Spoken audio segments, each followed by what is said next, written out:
Well, hello class, and this is going to be my second video, I guess, for Unit 6. Yeah, I was thinking about this class, and I was reading your comments and your conversations and your responses, and reading through your thoughts on Keller. Keller concludes, and man, I actually I was walking this morning, and I was thinking about this idea of vocation. And I was thinking about kind of my own journey with vocation, and how I know that I don't have it all figured out. It really is that it's a journey. But one of I think my greatest joys is seeing people, individuals that I know, perhaps I don't know. Maybe it's students, maybe it's colleagues, maybe it's friends of friends, or friends of friends of friends, or friends of friends of friends of friends.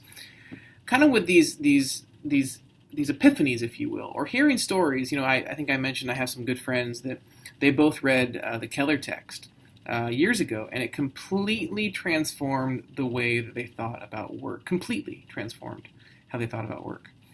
And I don't know if you would necessarily say that. Maybe that's a bit of a hyperbolic statement. Maybe you wouldn't even use completely transform. Maybe you wouldn't talk in that way. But as I'm reading your comments, at least those that are in there so far, I'm encouraged significantly by how you are talking about this content. I think what you're saying, let me go back. I don't think what you're saying. I am confident that what you're saying is incredibly important. And looking at your conversation about vocational psychology, and I hope, here's my hope. I've been on a journey. So I've been on this vocational exploration journey for the past almost decade. And some of the reasons for that is because of things that I've experienced, or perhaps I would say even haven't experienced, from having a job, having a good job, having a job but not what we deem as a good job, meaning it wasn't full-time, it wasn't permanent, it wasn't with benefits and things that came with that. It was still a job, but if you look at the definition of what a good job is according to Gallup and some of the work they've done, that wouldn't necessarily qualify, though I enjoy the work that I did. And so I'm thinking about how I have come to this place, and I was reflecting back, and I hope that you all, as we go through this course, you're able to do that. One of the things that I have really, I've wanted to be more intentional about. I've really kind of been, how would I say this?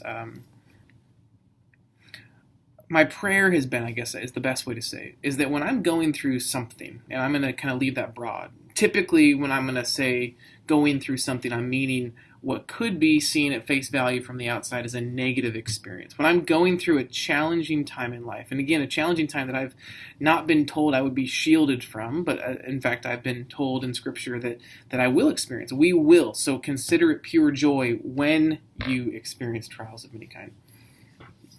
My hope and prayer has been that while I'm going through these things in the moment, that I'm able to see God at work in the moment.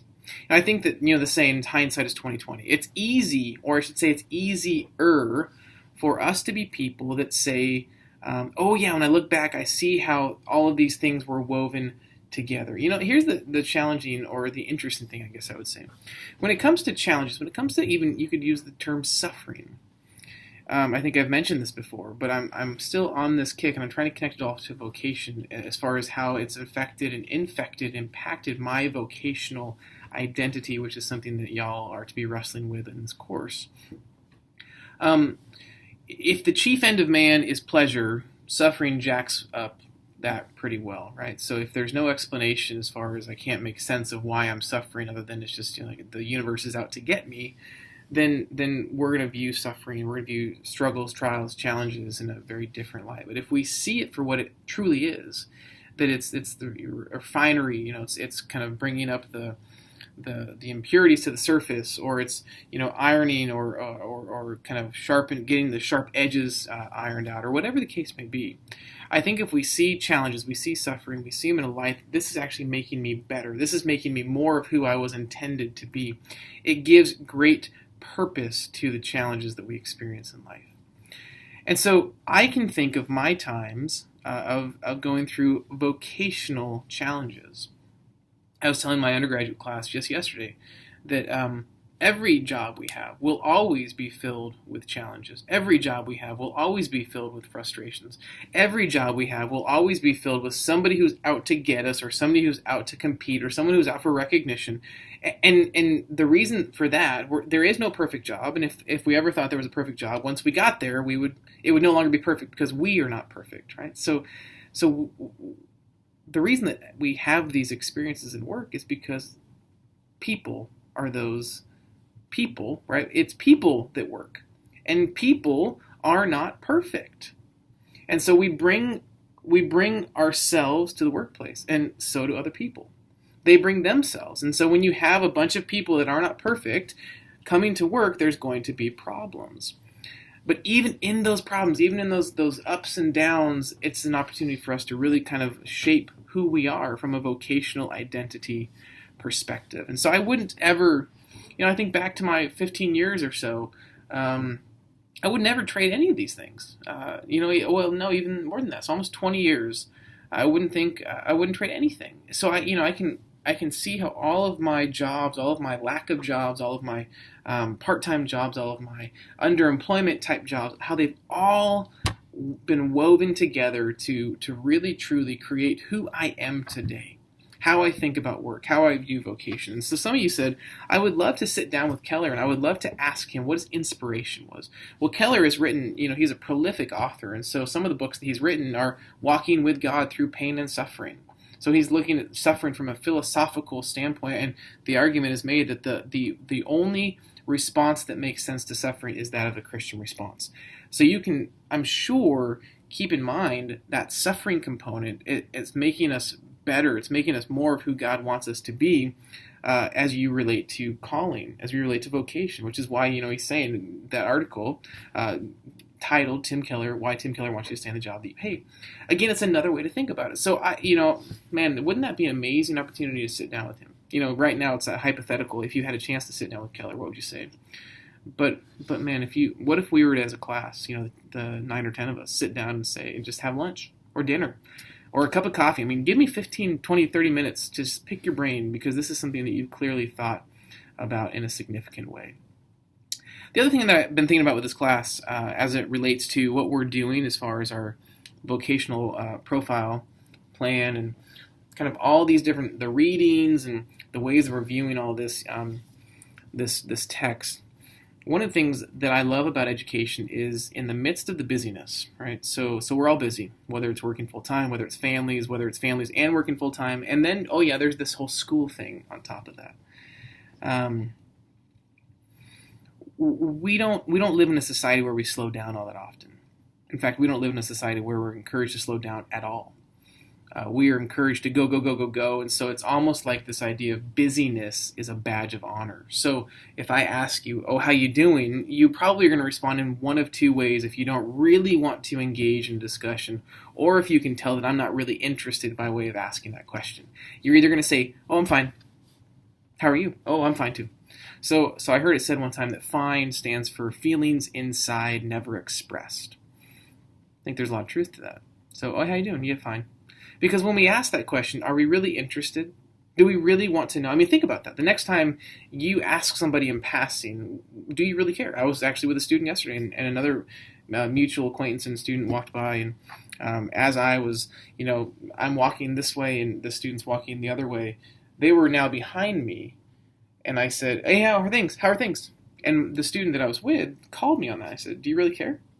Like, what if they had said things are not good? And I said, I had to, I hope that I would have responded by stopping, turning, and going to say, what do you mean? Like, can I, But that's the culture in which we live. We just kind of throw these words out. How you doing? Fine.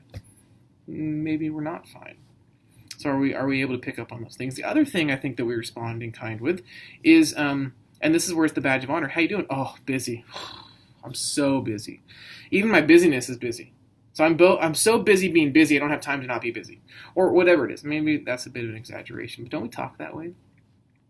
I remember when I first started working, got my first full-time, out-of-college, professional job, and I thought it was so cool that I could be on I was such a nerd. I had a BlackBerry.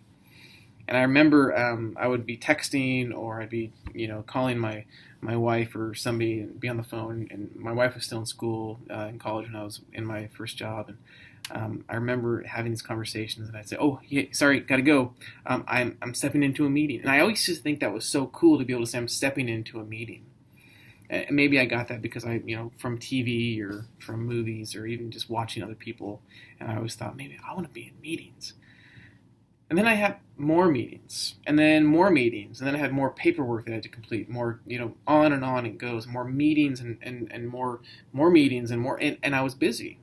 And I was super busy. And I was busy all the time. I was busy in the morning. I was busy in the afternoon. I was busy in the evening. And then you look at our calendar, and it was just like this chaos, right? But I was busy, and things were good. And it was a badge of honor. But we don't rest. We don't rest. So I have a friend. She's more of she's a social media friend. Someone I've actually never met in person, but I've followed her work. She's an author, professor over on the East Coast, the university. She writes for a number of outlets that I really enjoy reading what she has to say. And, we live in this crazy, chaotic, kind of upside down, kind of jacked up world, right? So, and doesn't seem to be getting any better anytime. You turn on the news, and a student in class yesterday said, more people being, hurt, killed, injured, flooded, and so forth. Yeah, that's the world in which we live, and it's unfortunate, and it's horrible, and it's awful, and it doesn't seem to be slowing down anytime soon. But in the midst of all of this, all of these Facebook rants and everything that, people, I just want to know, like, how you doing? Like, how are things? How's your family? And yet here we are just filling it with political nonsense. And this friend of mine said, what if we were to instead, she's an English professor, and she loves poetry and beautiful flowery writings, and she's a big English literature, and, historical literature buff. She says, what if instead of filling our Facebook feeds with angry rhetoric, we filled our feeds with beautiful art? And so she's been posting pictures of beautiful historic art. And she posted the picture of Van Gogh's Starry Night yesterday. And I'm sure you know that picture. In fact, probably many of us had that picture, the fake one anyway. Maybe we bought, I know at my undergraduate institution, we used to have folks come to campus and sell replica artwork, just like a poster of an art piece, a famous art piece. They would set up in the quad, and we'd buy their, cheap posters. And I used to have that in a big old frame in my room and thought it was super cool, and I'm sure many of us did. And in that picture, she points out that in Van Gogh's Starry Night is a church, and you can clearly see the steeple. And so she's reminding us in the beauty of all that's going on there was intention that Van Gogh put in there, a church with this beautiful steeple. And as I'm looking at that, I'm thinking about her challenge to fill Facebook with these beautiful pieces of art. I'm reminded of Van Gogh's beautiful piece of work titled Rest. And it's these two individuals laying down on a bale of hay after what's probably been a long days of work. And and I was reminded of this picture because of what she specifically said about Van Gogh, including the church in the Starry Night, which I'd never even given much thought to. And so I posted a picture on my Facebook feed of Van Gogh's masterpiece, Rest. And again, it's these two individuals, and they're just simply there resting. And in the midst of what could be seen as the hustle and bustle of city life, underneath the starry sky, we see the church. And in the midst of what could be the hustle and bustle of the hard work and the toiling of the land and all of that, we see these two individuals just resting. And I love one of my favorite passages in Scripture is in Hebrews 4, and it says that we essentially have to work. We have to pursue rest, which seems a bit antithetical. Why are we pursuing rest? It's in Hebrews 4. And so I just simply put, I said, if we're reminded that Van Gogh took us to church in Starry Night, we must not forget that he also encouraged us to rest. And then I simply put, I wonder if Hebrews 4 is somewhere to be found in the midst of the haystacks on which they're resting. And so I wonder, as we're doing all of this work, this busyness, again, the first couple of weeks, we were encouraged to take 30 minutes to rest and to pray and to think. But I want to encourage us to continue to do that and to rest and to find this inner peace that comes, I would say, only from God in the midst of everything going on. So as we pursue our vocational identity, rest is incredibly important.